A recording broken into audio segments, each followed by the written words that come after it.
Bir vaxtlar insanlar uşaqlarını sadə infeksiyalardan itirirdi. 1900-cü ildə orta ömür cəmi 30-35 il idi.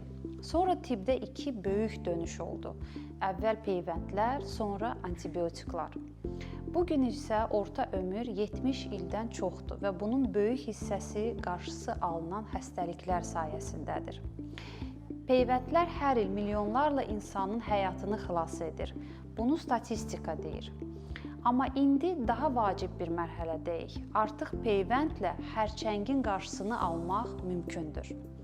HPV insan papiloma virusu uşaqlıq boynu xərçənginin əsas səbəbidir.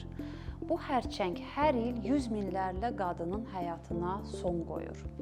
Amma HPV vaksinası olan ölkələrdə virusun yayılması kəskin azalıb, xərçəng yönü dəyişikliklər azalıb və hətta xərçəng halları 80%-dən çox düşüb.